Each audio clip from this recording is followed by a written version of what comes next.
أحد بلكو صبره بلو العزمك لا تري إن كستو أوسن كمدهن لكن أنبيادي نبكي كصبر طيب وكمدها تفسيرك وحو الشيغا سيدنا أيوب عليه وعلى نبينا الصلاة والسلام إلهي إنه امتحاني وحالو امتحاني أولادي ولا قد دميي حوليه ولا قد دميي يسقوا جرر لو ردي بينك يسوع دبا كلا غوغاي صدح سنة أما 6 سنة أما 5 سنة أما 10 سنة أنت laga gaaro ayuu sida ahaa dadkii oo dhan ba iska nacay illa zawjadiisii mooyee intaana ilaahay muusa weydiisay ilaahay waa caafi muusa alxamdulillah buura inta ilmaha awlaadi ka dhamaanaysay xoolihi ka dhamaanayeen jirkiisa uu gogo'ayay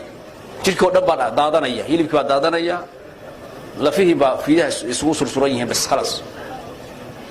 warku jirtiisa wixii oo dhan baa kala daadanaya ilaahayna nafta inay ka baxdo muusan qadarin saasuu iska yahay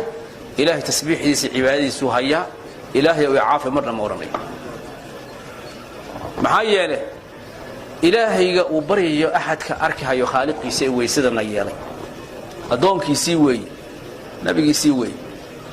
nimaad wax ku helay isaga qalbigiisa ku jirto laakiin adoonkiisii ilaahay uu ictiraafsan yahay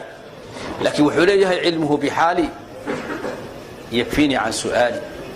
ogaashaha ilaahay uu og yahay subhanahu wa ta'ala uu arkayo ayaa inaan weydiisto iga kaafisa uu leeyahay sayyidina ayub 10 sano saaha markii dambe waxa dhacday in xanuunkii ilaahay uu ku salladay wax kasta uu ahaaba arabkiisii uu gaaray fi baad riwaayaat wadnihiisii uu gaaray oo ka baqay marka dhikrigi inuu kari waayo markaasuu ilaahay weydiisay wa ayyuba idh nadaa rabbahu anni massani yadurru wa anta arhamur rahimin hatta dareemuu yiri ilaahayow dib baan dareemay buu yiri hadda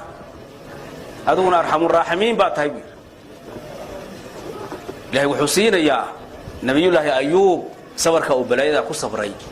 ayuu ilaahay siiyay xadiis shariif weeye rasuulka sallallahu alayhi salatu wasalaam